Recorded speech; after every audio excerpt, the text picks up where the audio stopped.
सभी को नमस्ते। मैं डॉक्टर अशोक अयोध्यावासी यूट्यूब चैनल पर आप सभी का स्वागत करता हूं। कई बार ऐसा होता है कि बड़ी छोटी छोटी समस्या भी जटिल हो जाती है। अब इन्हीं समस्याओं में एक समस्या है खांसी। है तो बहुत छोटी सी समस्या, लेकिन कई बार बहुत जटिल हो जाती है। कफ है कि वो लगातार बनता रहता है, निकलने का नाम नहीं लेता। कई बार तो कफ ऐसा चिपक जाता है कि उसको निकालने के लिए बहुत सारी दवाइयाँ भी लगभग असफल हो जाती हैं। तो ये जो कठिन श्वास रोग और खांसी है, इसके लिए एक योग रखना चाहता हूँ। ग्रंथ में इसका नाम श्वासांतक दिया हुआ है। तो ये बहुत अच्छा योग है और इसके घटक द्रव्यों की हम चर्चा कर लेते हैं। इसमें जो प्रयोग हुआ है वो है अजवाइन,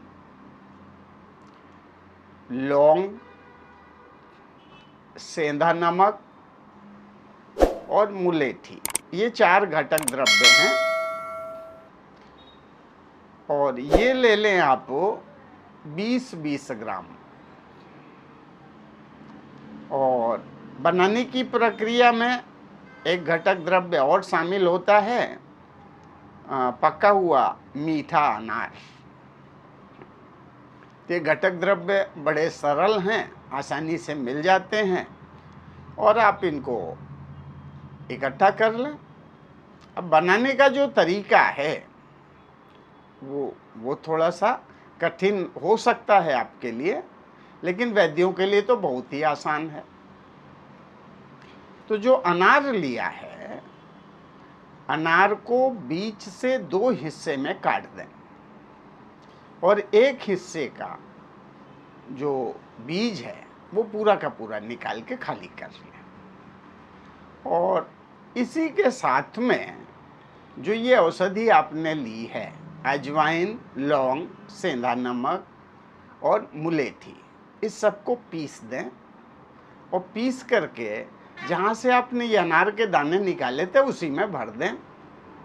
इसके ऊपर दूसरा जो हिस्सा था अनार का जिसमें दाने भरे हुए थे उससे ढक दें और ढकने के बाद इसके ऊपर कपड़ मिट्टी कर दें।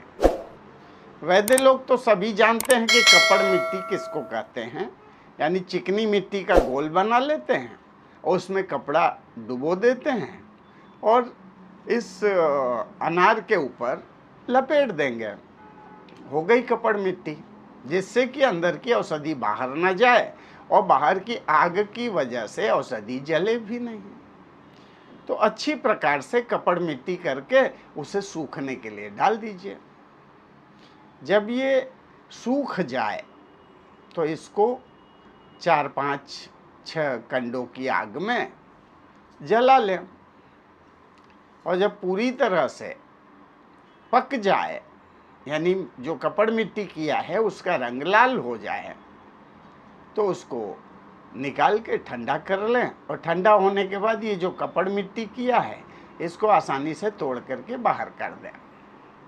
अब अंदर अनार को पूरा का पूरा पीस लें, पीस करके बारीक कपड़ छान चूर्ण बना लें। आपकी औषधि तैयार हो गई। और इसकी जो मात्रा है 1 रत्ती से 3 रत्ती तक है, यानी लगभग 250 से लेकर के 400 मिलीग्राम तक।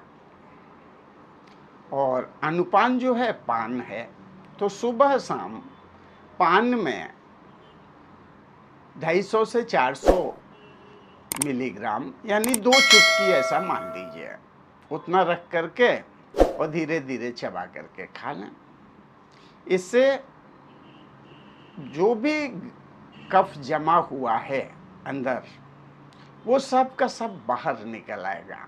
कई बार कफ की गांठें निकलती हैं, काला काला कफ निकलता है, वो सब पिघल करके बाहर हो जाएगा श्वास में और खांसी में पूरी तरह से आराम मिल जाएगा। समय समय पर मैं खांसी, श्वास इत्यादि की दवाइयाँ बताता रहता हूँ। उसके बाद है कि लोग फ़ोन करते रहते हैं कि हमारी खांसी नहीं जा रही है, खांसी नहीं जा रही। तो ऐसा मुझे लगा कि मैं खांसी का योग रखूं। अब बरसात चल रही है, इस मौसम में भी खांसी हो जाती है जुकाम के बाद में, और ठंड में तो भयंकर प्रॉब्लम हो जाती है। तो चाहे श्वास में दिक्कत हो, जिसको अस्थमा, दमा या बार बार सांस फूलती है, वो लोग भी इसका प्रयोग कर सकते हैं। और जिनको खांसी है, कफ निकल ही नहीं रहा है, वो लोग भी इसका प्रयोग कर सकते हैं। बहुत अच्छा योग है, सरल योग है, बनाने में थोड़ी दिक्कत हो सकती है, लेकिन कोशिश करेंगे तो बहुत अच्छे ढंग से ये तैयार हो जाएगा। तो मैं तो कहूँगा कि ये योग बना करके अगर आपको ज़रूरत है तो आप इसका सेवन करें। अनुपान का ध्यान रखें, पान के साथ में ही इसका प्रयोग करना है। मात्रा भी ध्यान रखें, इसको ज़्यादा मात्रा में प्रयोग नहीं करना है। 1 रत्ती से 3 रत्ती तक निर्धारित मात्रा है। आप प्रयोग करें, लाभ लें, आपको लाभ मिले तो दूसरों को भी बताएं। इसी के साथ में मैं अपनी बात समाप्त करना चाहूँगा। जय धन्वंतरी, जय आयुर्वेद।